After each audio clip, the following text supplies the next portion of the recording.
Peace, family. It's your brother, Marc Lamont Hill. We're here on the Marc Lamont Hill official YouTube channel. It is time for office hours. Now, normally office hours is something we do Monday through Thursday after an episode of Night School. And if you don't know, Night School is on Monday to Thursday at 10:30 p.m. where we discuss, or I discuss, all the issues going on in the world with politics, culture, anything you could think of.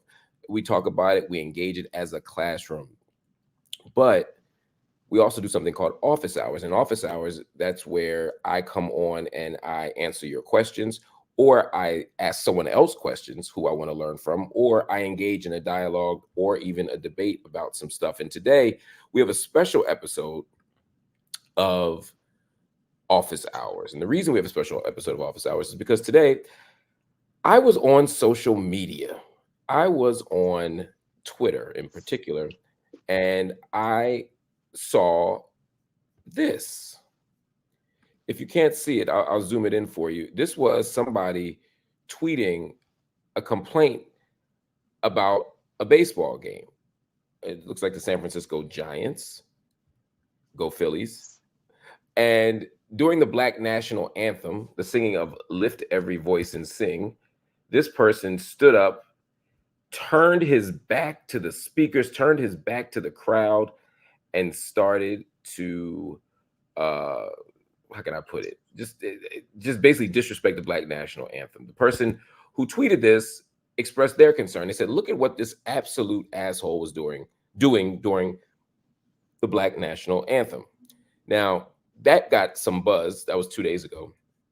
But the real buzz came when Dean Cain, the actor, most of you know him as Superman, the TV Superman, not the movie one, said there is no Black National Anthem. There is no Asian National Anthem. There is only the National Anthem. Now, at that moment, a lot of people on the internet got ticked off. They started dragging Dean, saying, look, there is a Black National Anthem. Don't disrespect Lift Every Voice and Sing. Don't disrespect our history. Don't disrespect our traditions. I today was one of those people who saw this and was frustrated. And so I tweeted this.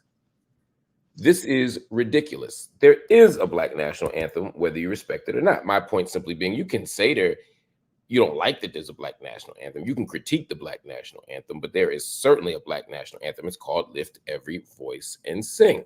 And then the guest who I'm about to introduce jumped into the conversation, and he said, let's see if I can pull up his original. Let's see if I can pull up his original quote. Let me pull up his original quote here before I bring him on. I want to give him a proper introduction. So I will first bring up his proper quote, because I don't want to misrepresent. I don't want to misrepresent his quote here. So he then replies with, where is it? Oh my God, I apologize, y'all. Here it is. He then replies with this. My computer is doing things that it's not supposed to do right now, y'all. Your boy is not doing well. Give me 10 seconds here. This is why this is the only thing with live. Here we go. This is the only thing with live, y'all. When the tech stuff don't work, the tech stuff don't work. And it always seems to be at the moment where you don't want it to be. So my guest then replied with this. He said, I said there is a Black National Anthem. And he replied, made up by some CRT adherent, with a pronoun police academy certificate or 4. Pronoun police academy certificate. That's a clever turn of phrase, or 4.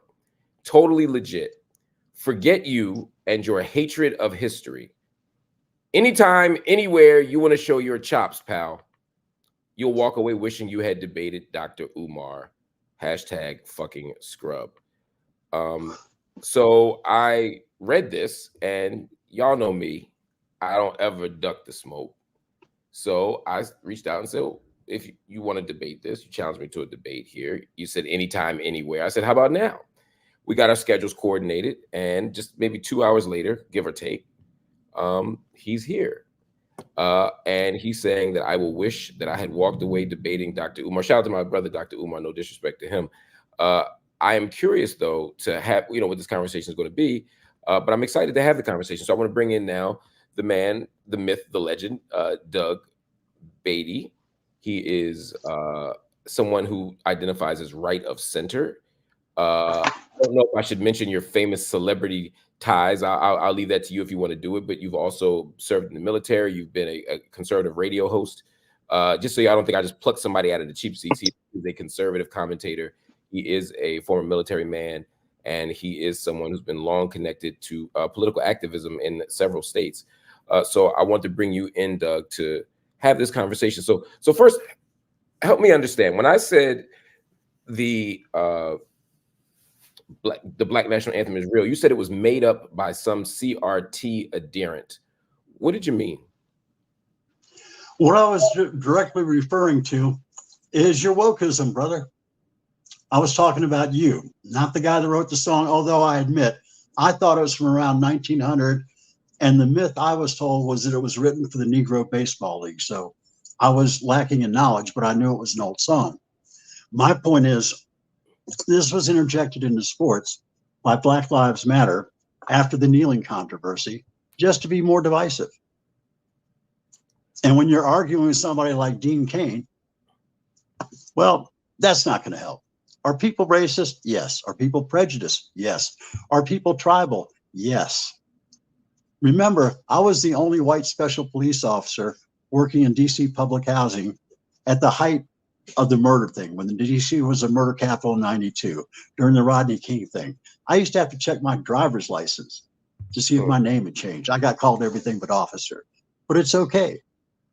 People do that. What I think we should focus on are the real problems.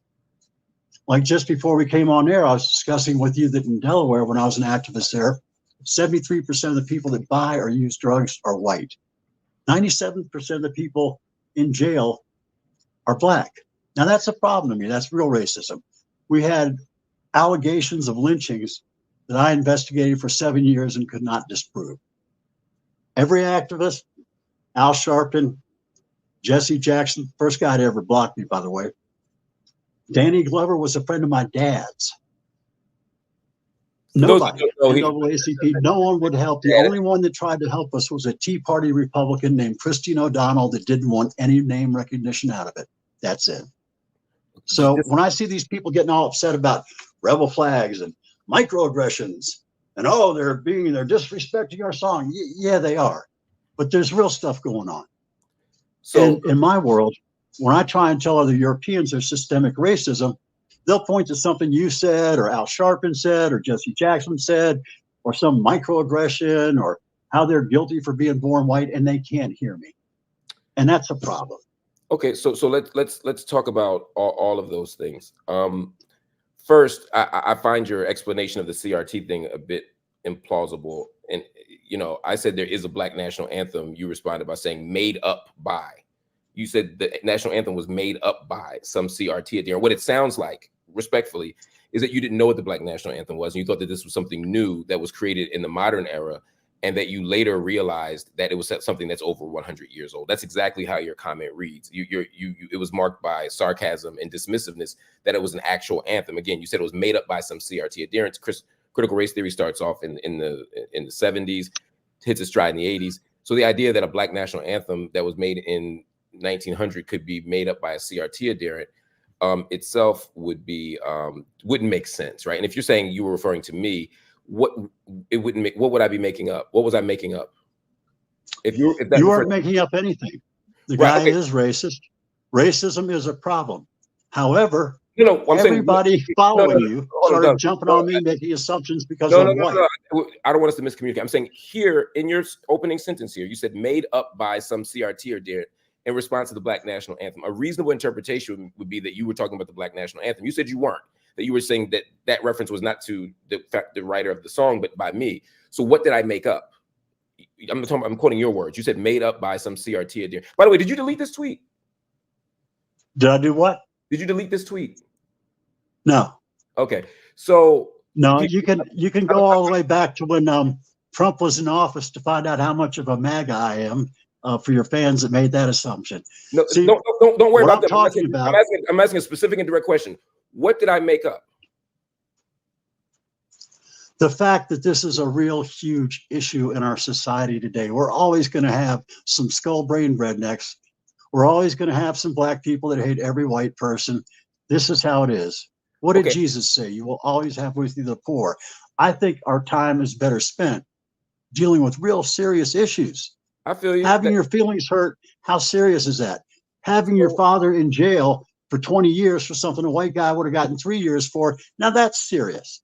I can get behind that. We both agree that that's serious. But back to now to your second paragraph. You said, forget you and your hatred of real history. Again, all of your comments suggest, again, that what you're saying is inaccurate, but or true. But you said, forget you and your hatred of real history. What real history do I hate? The real history of black people in America, sir.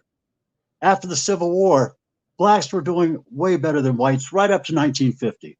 We had Rosewood, Black Wall Street. They still didn't stop. Hold on, I want to make sure I heard you right. And then we had the Great Society. Did you say we have welfare. We have affirmative action. Did you say that right after the Civil War, black people were doing better than white people? Bass Reeves, Lucretia Marchbanks, Mary Fields. They're not uncommon stories. Of course they are uncommon stories. Most black people were living in poverty. Most black people were subjected to black codes. They still couldn't vote. They still couldn't get jobs. And it made them tougher. And they outlasted their peers.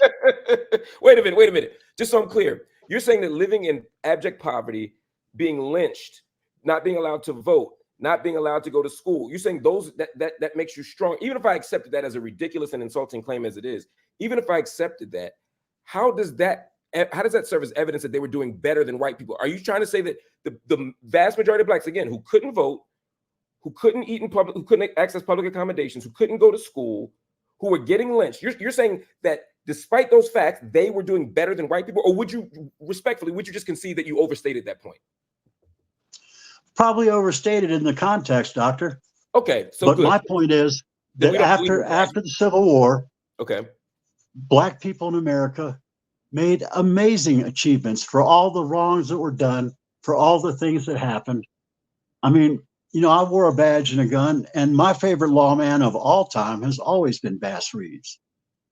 3,000 arrests, never got the wrong guy, couldn't read, brought his own son in for murder. Never got the wrong guy. I mean, that's an oak. You know what I always wondered, Doctor? What would have happened in Tulsa if Bass Reeves had lived another 20 years? I always wonder. He would have shot one of them planes down, sir. They were heroes. Mary Fields. I mean, 60-some years old. She won the job. She wasn't given to her because she was a female of color. So do you think that then, because you talk about these things as if they're minor issues, right? The microaggressions, and black people have a culture and a tradition, just like Italians, just like Irish people, just like Jewish people, just like Muslims, religious traditions, cultural traditions, racial traditions, all kinds of groups have traditions. If black people have a tradition of a Black National Anthem, which is part of our you would acknowledge the Black National Anthem is a long part of our history, right? Oh, I was told that it had been around for a while. In 1900, it had been written a little bit earlier, and it was the anthem of the Negro League. And that was not something I did not research. I knew it was an old tune. Right. So did you know that the song was actually written for Abraham Lincoln? It was this poem written for Abraham Lincoln for his birthday? No, I did not. A lot of things about the Civil War. Let me do this. Let me give you some context to my audience, because this is an educational space. So when James Weldon Johnson wrote the piece, and then his brother Roseman put it to music 3 years later, it was actually written in the month of February for Abraham Lincoln. Of course, that's the same month that Frederick Douglass had his birthday, the 12th and the 14th. And it was it was a love for Lincoln. So it's a little fascinating to me that you see the Black National Anthem as divisive when its original creation was actually to acknowledge an American president who, in their estimation, was responsible for, saving the Union and ending slavery, right? Which is supposed to be a pat on the back for Americans, right? And so to say that this song, which promotes, have you heard the song before?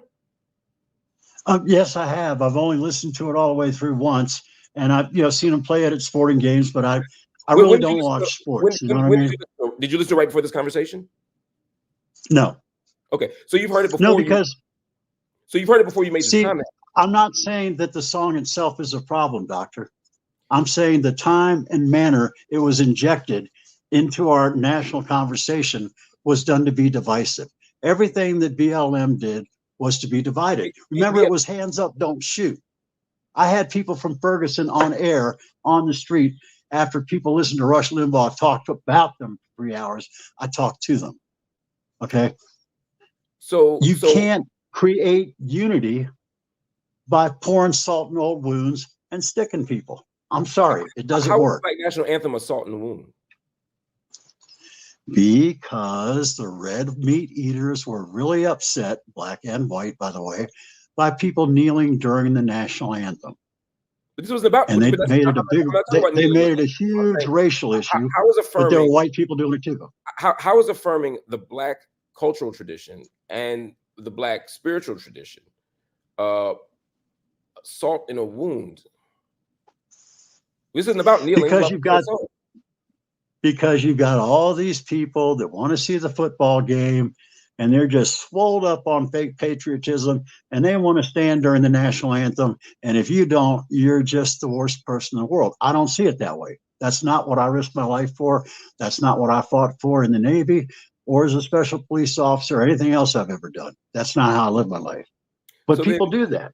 So you're saying, so if you realize that, and you know they're weak in the mind like that, why you want to punch them while they're weak? Why can't we do some work on real stuff?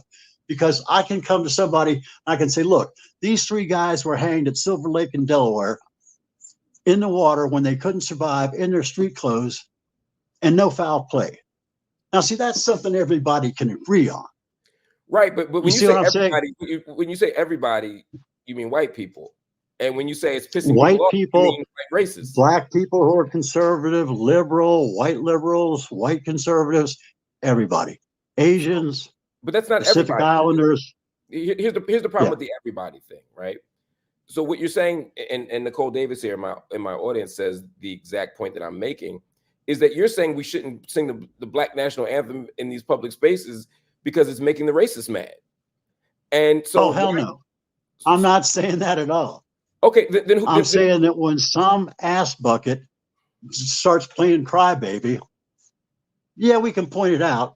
But when somebody with your influence jumps on it, that's where the attention goes. That's not what I jumped in on. What I jumped in on was the claim that we don't have a Black National Anthem, and you agreed with but we do have a Black National Anthem. So would you tell a Jewish person or a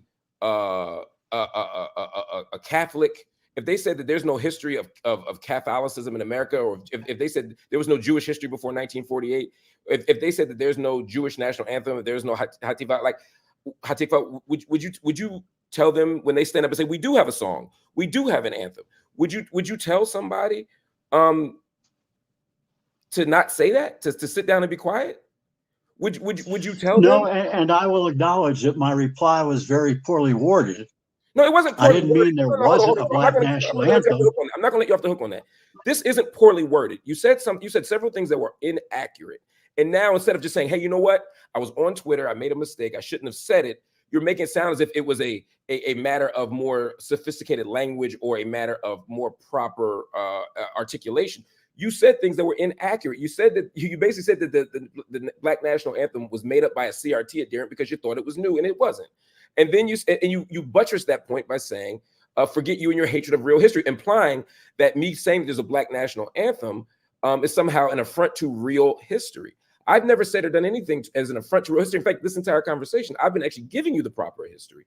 And it's not about showing chops, and you even called me, let me see, hashtag fucking scrub. Was that poorly worded, or was that just insulting and unnecessary?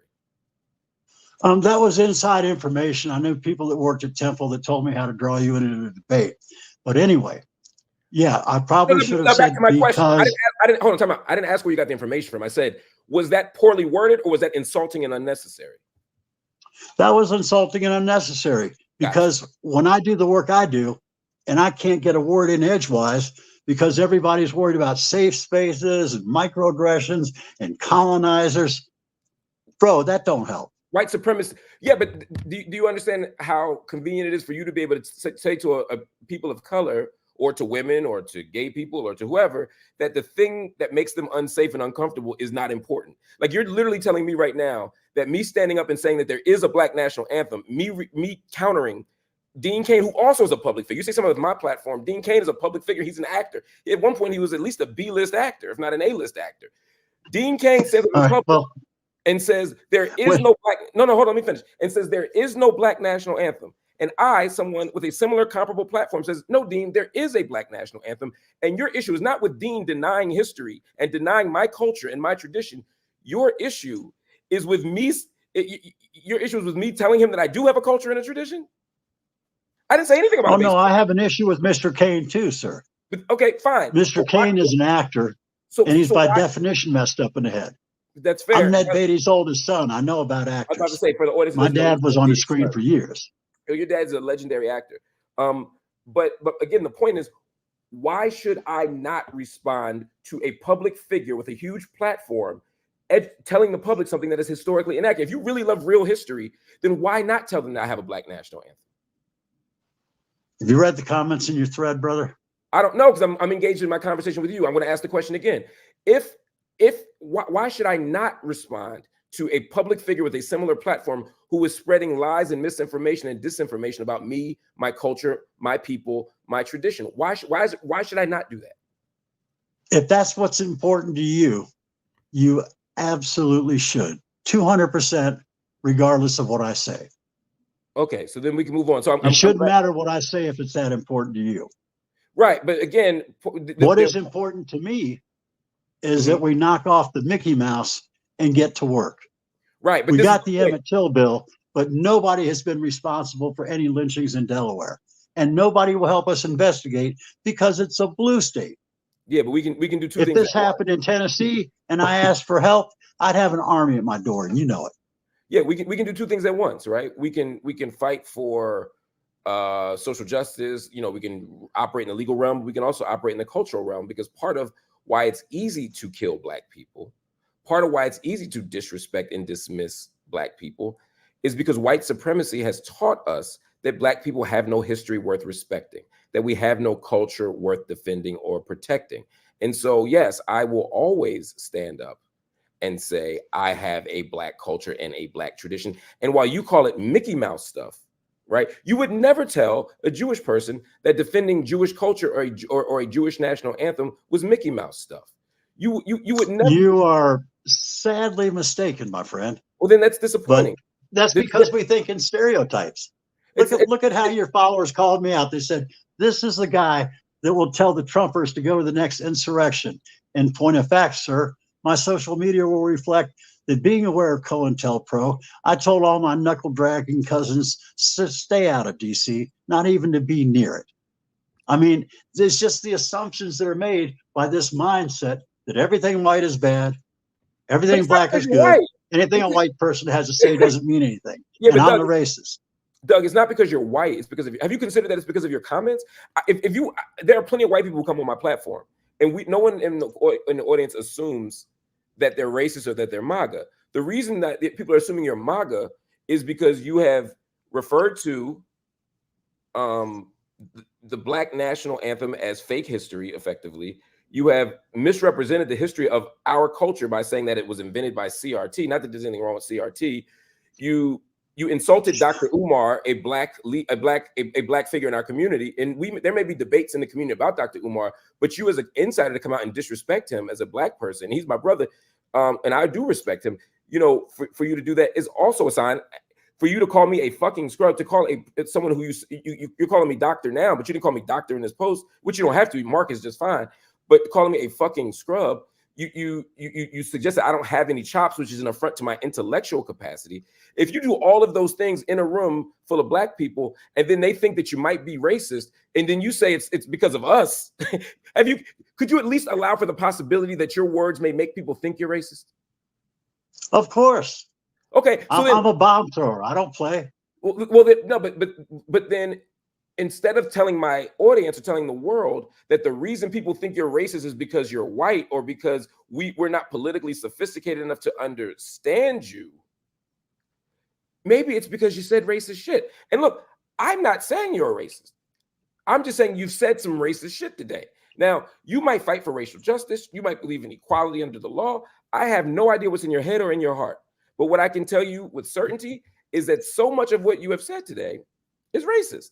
Even you telling us, okay, you just told me that the Black people Black people during Jim Crow, during the height of American lynching, during the height of segregation, during the height of American apartheid, you told me that we were doing better than white people. And that it meant, and when I told you about the beatings and the lynchings and the denial of access, you said it made you tougher. You would never say that to somebody after the Holocaust. You would never say that to somebody after Khmer Rouge. You would never say that to somebody after what happened in Ukraine or what happened anywhere else in the world. And if you tell me that you would, then that only reinforces the fact that you have an ideology that is bound up in white supremacy. If you tell everybody in the world that all the awful shit that happened to them made them tougher, instead of saying what happened to you was wrong, then that's not a feather in your cap. I never said it wasn't wrong.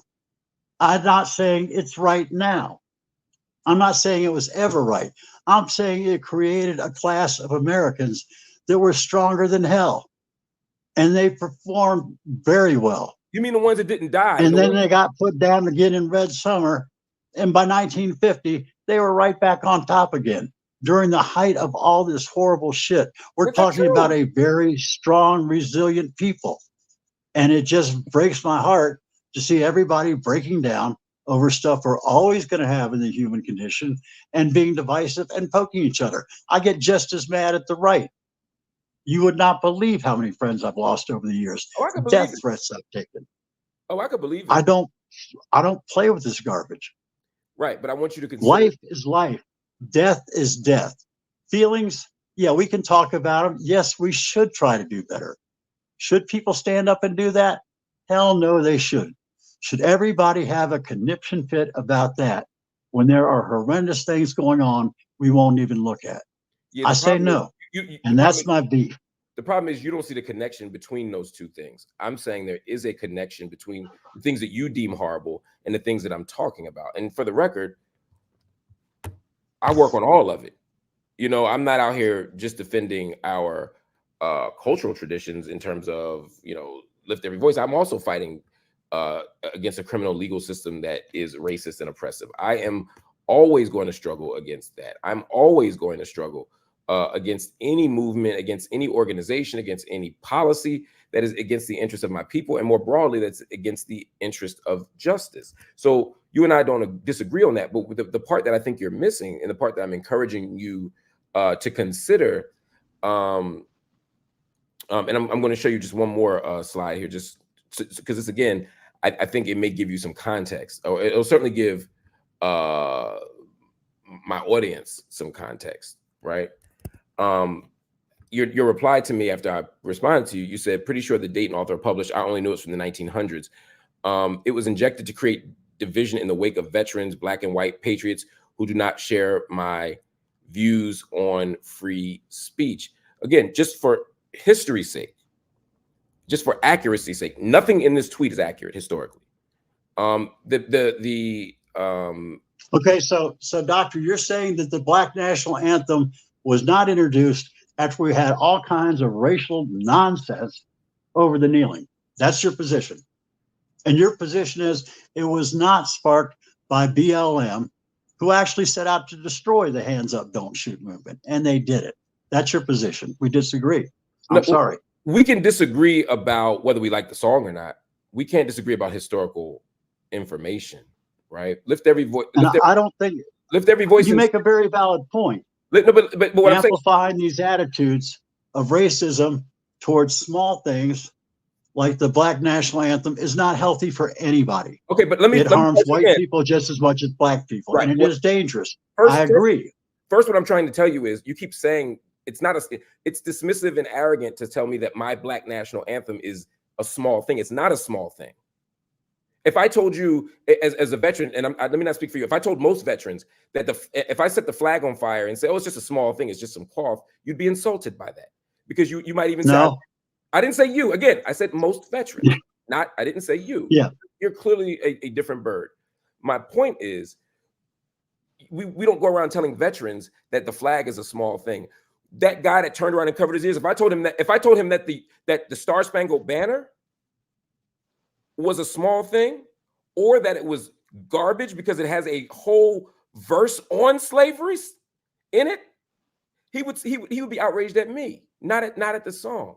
So everybody has the right, and everybody exercises their right to express what they care about. Yet somehow coming to a group of black people again and telling them that what they believe is nonsense, it's small things. It is absolutely not a small thing, and it is a symptom of a larger thing. Now, in terms of the historical piece of this, since we're in office hours, the historical piece of this is that the Black National Anthem has been a staple of Black life and a staple of Black culture forever.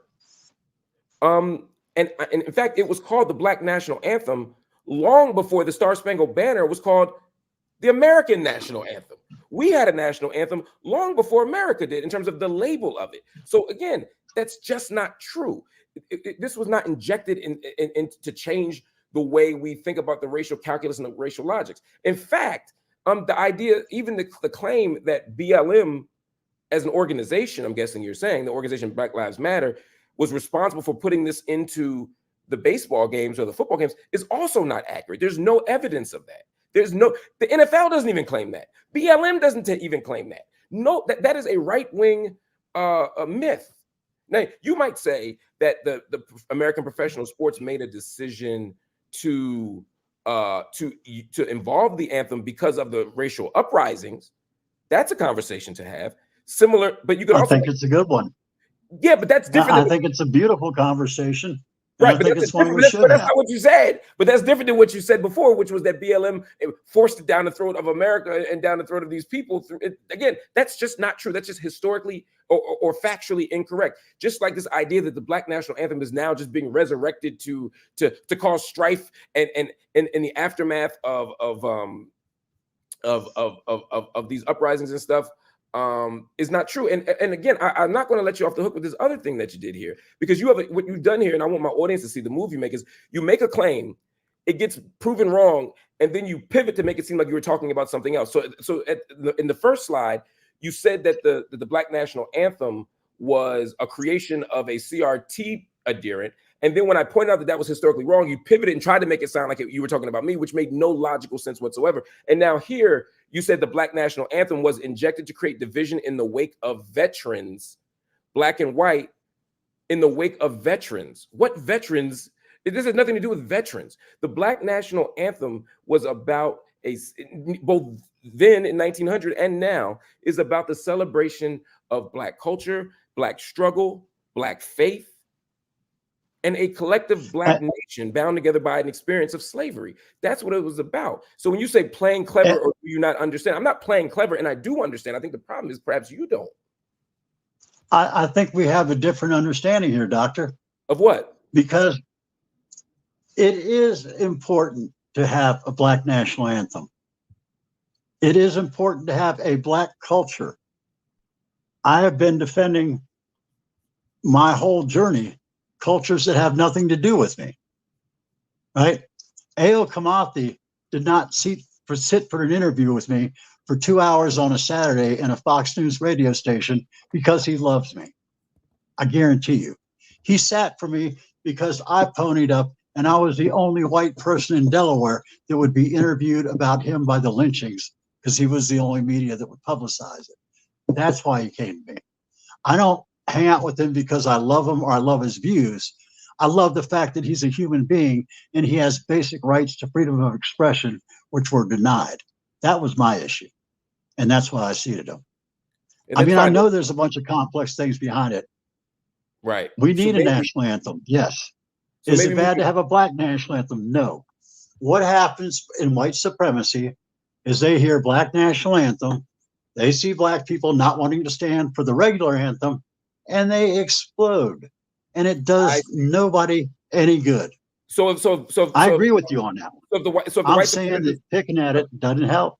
So if the white supremacists didn't respond that way, if they responded favorably or didn't say anything, then you'd be okay with it. If it didn't create division and if people didn't jump on it like they do to further the division, I'd be happy with it now. Right. I am happy with it myself personally. So then that goes back to the point that I initially made, which is you're asking us to not do something because of how white supremacists are responding to it, i.e., we are placating white supremacists. You're literally saying that we can't do this or shouldn't do this because it's divisive. But who's it dividing? It's dividing white supremacists from the rest of us. I don't give a damn if white supremacists are mad. And the idea that I'm supposed to not exercise my cultural practices and rituals, that I'm not supposed to honor my gods, my ancestors, my experiences, the experiences of my family and tradition, that I shouldn't do any of that because white supremacists get mad is absurd to me. If I wouldn't tell you that that you shouldn't stand up and honor whatever religious faith you have, whatever political orientation you have, whatever your sexual identity, whatever thing you care about, I would not tell you don't do it because the people who hate that thing that you are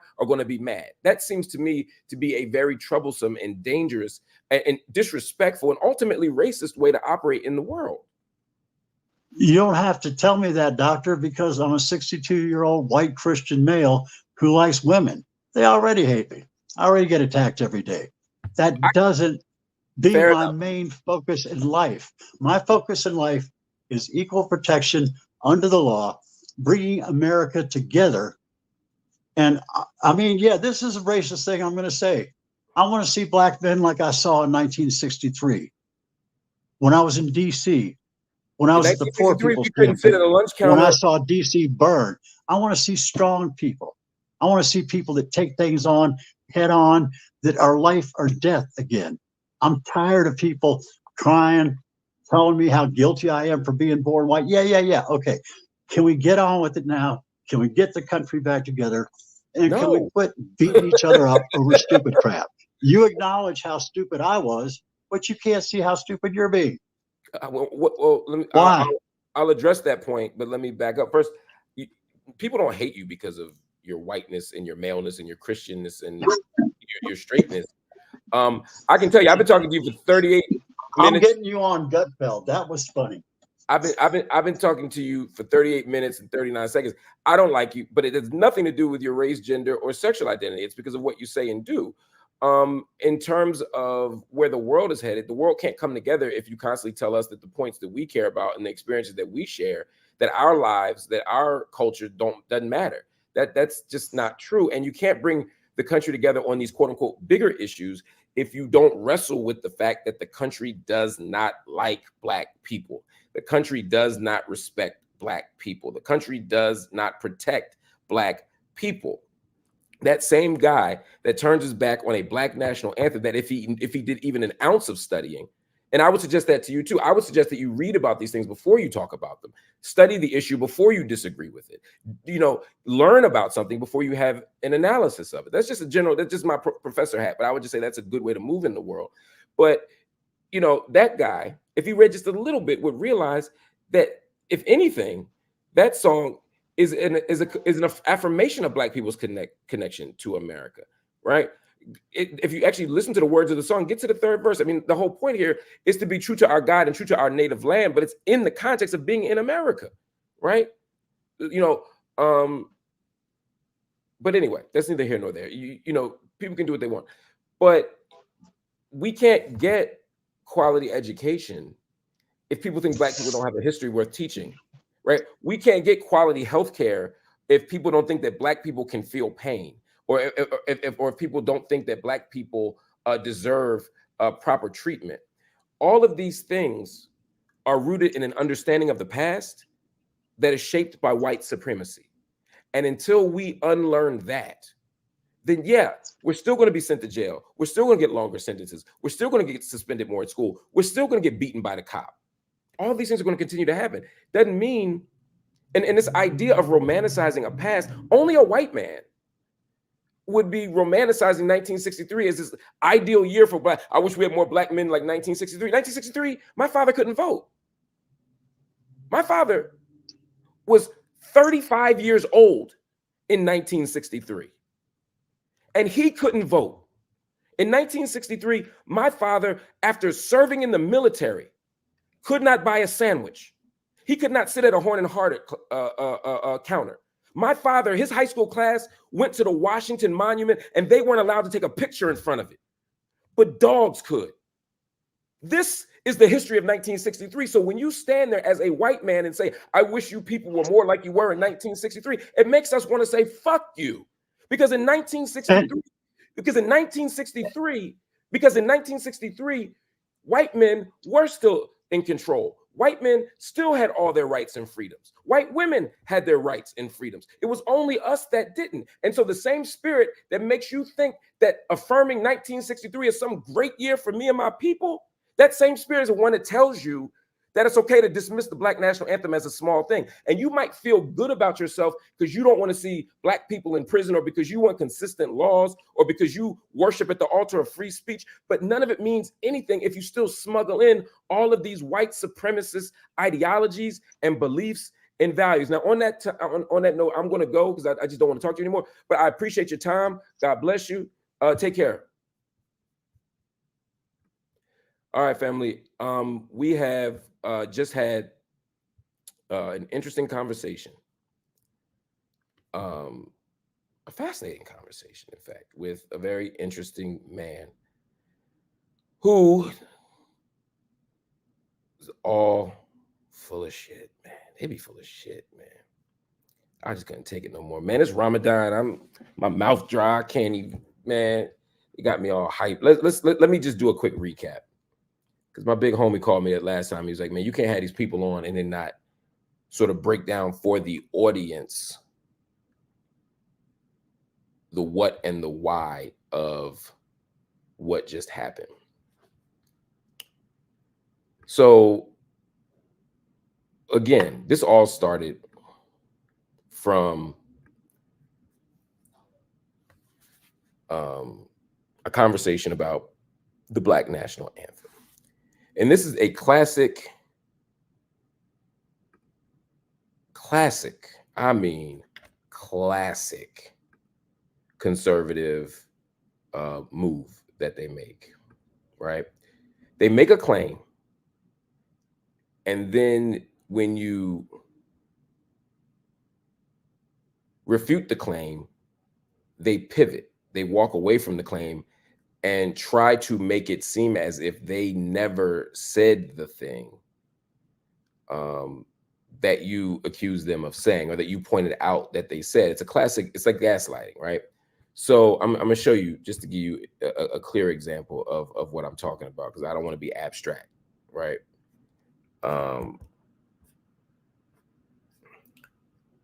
I said, it's not ridiculous.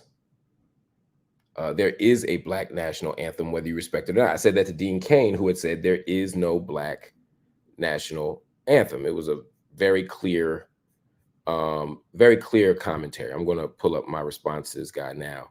It's just easier to do it this way, because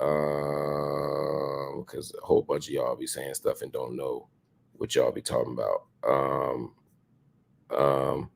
So I responded by saying, oh, I'm sorry. He said, made up by some CRT adherent with a pronoun police academy certificate or 4, totally legit. So I said there is a Black National Anthem. He responded by saying, made up by some CRT adherent with a pronoun police academy certificate or 4. So he was saying that the Black National Anthem was made up by a CRT adherent, right? Now, and this is what happens. Conservatives like him, not all conservatives, but conservatives like him don't know anything.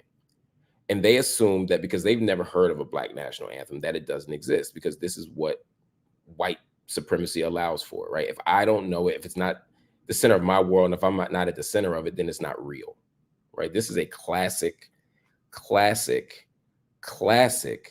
white supremacists and right-wing movement. That's not to say that people on the left don't ever do that, but this is a classic debating tool that they do, right? So then I respond to this claim, right? I respond to this claim by saying the Black National Anthem was written 124 years ago by James Weldon Johnson. You're saying it was created by a CRT adherent, even though CRT is less than 50 years old. And yet you say, without irony, that I'm the one who hates real history, right? Now, mind you, again, Annie challenges me to this debate, right? Forget you and your hatred of real history. Anytime, anywhere you want to show your chops, pal, you walk away wishing you had debated Dr. Umar Johnson. And this, first of all, again, some Black people in the community have critiques of Dr. Umar. Fine, have the critique, but you're not in our community. I'm not going to let some white man, I'm not going to let some white man come into my room, my house, my property, my platform, and disrespect a Black man. Like you're not at the cookout. You never will be. I don't believe in cookout invitations. Right? You ain't got. And if I did, you would be the last motherfucker to get one. Let's be clear, right? But then when I bring him on and confront him, because you notice as soon as he comes on the show, it's hello, doctor. Even before the joint came on, hello, doctor. Because we talked about it. He logged in about an hour before. He was like, I need to shave. I need to put some teeth. He had no teeth in his mouth. He hadn't shaved. He said, I want to come on, clean myself up, and come on the show. I said, cool. Hello, doctor. Nice, friendly. See, these people be keyboard warriors. And that's the other shit I don't respect. Like, if you're going to talk heavy when I'm in the room. If you know what I'm saying? Like, if that's the type time you want, and they had to be on that type time when we in the same place, even virtually. But don't call me doctor now when it was show your chops, pal. Hashtag fucking scrub. Okay. All right. So this dickhead then challenges me to a debate.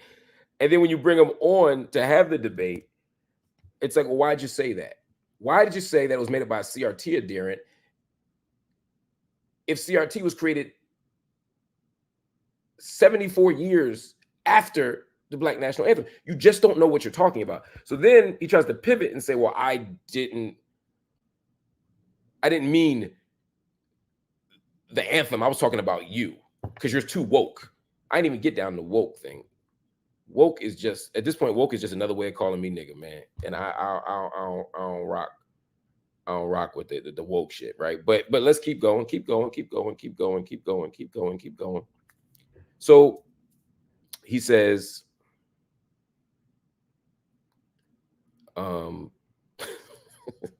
he says, I was talking about you.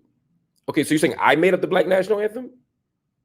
Like, it doesn't make logical sense. The whole point of this tweet was to say that it was made up and that I'm pretending to know history, and I hate the real history, right? And that he demands a debate with me. I mean, maybe he just wants some attention. I hope the attention was worth it, homeboy. But again, they completely changed the rules of engagement. Then he tries to tell us and change the target and change the goalpost. They try to tell me the thing he said, he didn't really say. Okay, homie. Then he tries to say, Black people after the Civil War were doing better than white people. Can you imagine telling somebody, yo, you so out of pocket, Khayal? My man said, can you send this to old buddy so he could buy some new tea? Wow. You are so paid. I wish I could send you $4.99 for that comment, yo. I appreciate it. That was hilarious. And I'm not being sarcastic. That shit made my day. Thank you for that. Shukran, Jazilan, Habibi. Yo, I'm assuming he's Muslim because his name is Khayal. Maybe it's not, but so my man said that Black people were doing better after 1963. I'm sorry. He said Black people were doing better after, I'll get to 1963 in a minute. He said Black people were doing better after the Civil War than white people. And then he tries to name like the 4 Black people after this. He's like, well, what about so-and-so and so-and-so and so-and-so? You literally named the 4 Negroes that was doing better than some white people. And they still would have lynched your ass if you tried to marry a white woman. Or if they saw you standing near a white woman. It was still illegal for you to curse near a woman. It was still illegal for you to stand outside. It was still illegal for you to be in another town after nighttime, after dusk. Like, come on, man. How dare you tell me that after slavery, lynching didn't start after slavery, because we were property. When black people were property of white people, when we were still enslaved, they didn't lynch us because we were property. That'd be like blowing up your own lawnmower. That would be like setting your own house on fire. But the moment we were free, we found out that we were free but not equal. So how dare you tell me that somehow right after the Emancipation Proclamation that we were doing better than white people? We were still getting lynched. We weren't allowed to learn how to read. They were still shutting down our schools.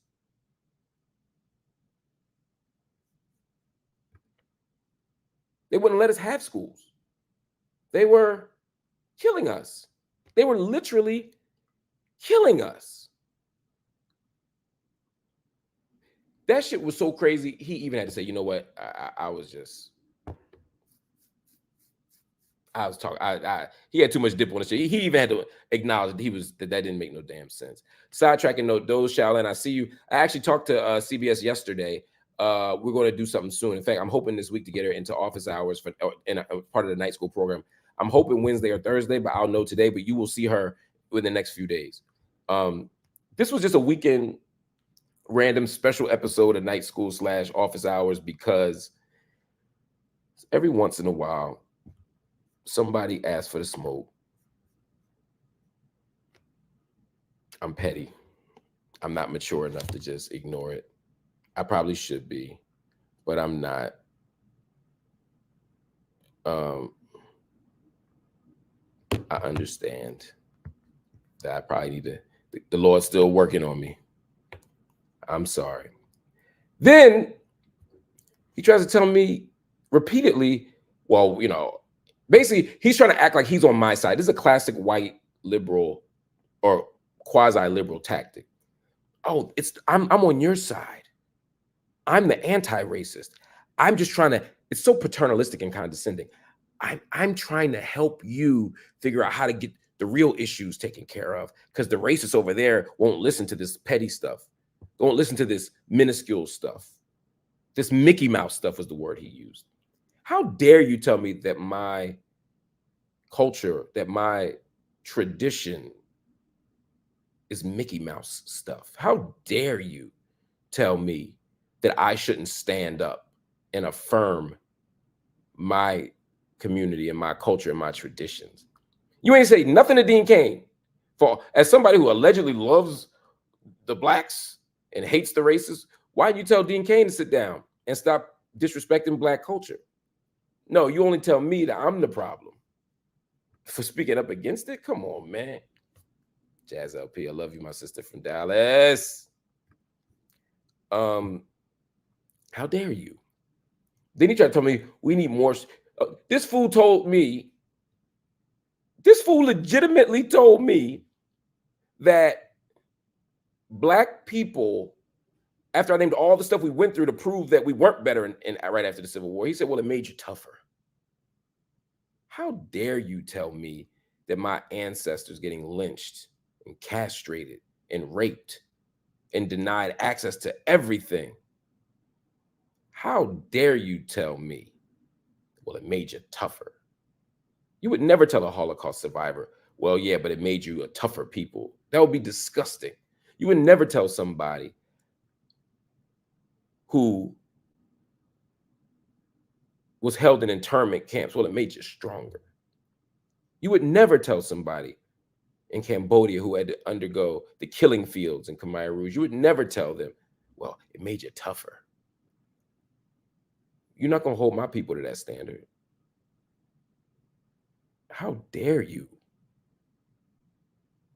We need people, black men, to be like they were in 1963.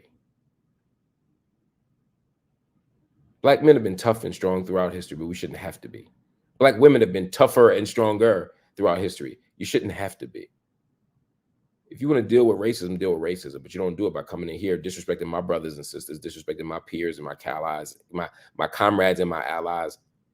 You don't do it coming in here. And they have the nerve to say, well, you all don't like me because I'm white. No, it's because you're an asshole. You don't like me because I'm straight. No, I don't like you because you're racist. That's all. That's all. It's that simple. So don't let them redirect the argument. Don't let them misdirect the argument. You see, every time I would ask him a question, he would try to change the subject. Well, have you seen what the comments say? I don't give a damn what the comments say. I'm talking to you. Every time I asked him about something, he said, well, he was just name a random black person. Well, not random, no disrespect to the brothers he mentioned, but that's his move, right? Well, I was in a courtroom with A.O. Kamathi. It's because of blah, blah. A.O. Kamathi doesn't have anything to do with you being racist. But you're bringing his name up. Is that a vouch? Oh, you could name a black person? How about instead of doing that, you be accountable for what you said and did? That's all. Anyway, y'all, I'm going to let y'all go. I know it's Sunday. I got the baby is napping. I'm about to get him out this nap so I'll be able to not sleep tonight. So I'll be able to sleep tonight and also get ready for this game. Iowa, USC. Which one? Iowa, USC. I can't wait to watch. Dawn Staley's my homie, and I'm a big Caitlin Clark fan. It's gonna be a fun game to watch.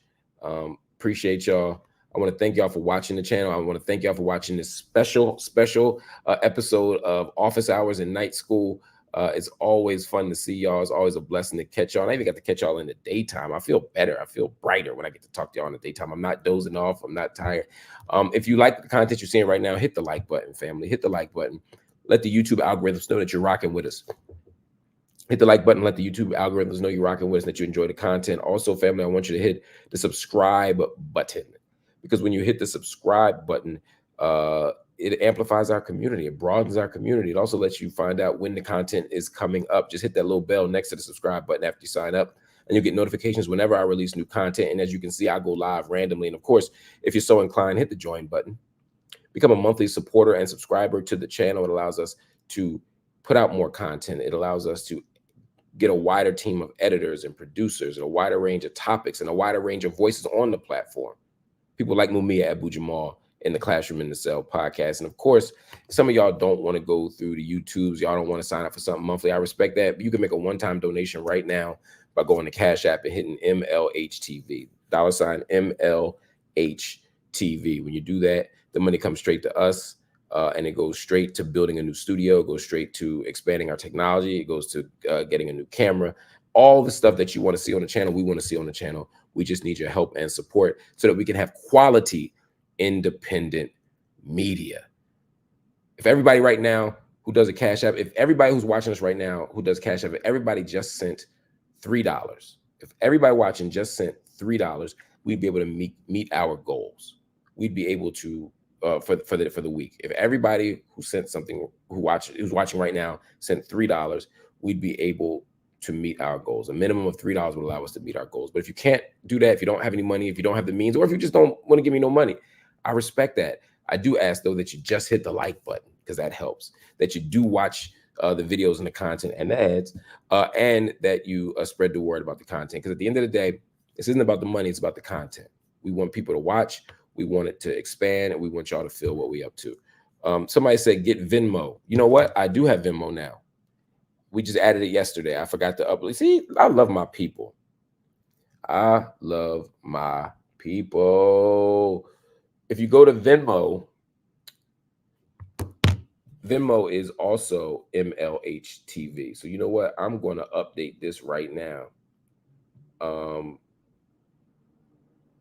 going to update this right now. Because y'all are smart. Thank you for letting me know that. I think that's better. How's that? Wait, it didn't work. Oh, there we go. Cash App donations, MLHTV. Venmo also MLHTV. There's probably I'll make that look neater next time. See if I could make that look neater if I had a little more bread. No, I'm just joking. Hopefully Venmo, MLHTV, Cash App, MLHTV. Thank you for supporting. Family, I'll see y'all later tonight for the Gaza update and a whole lot of other stuff. All right, family. Love y'all. See y'all later. Peace.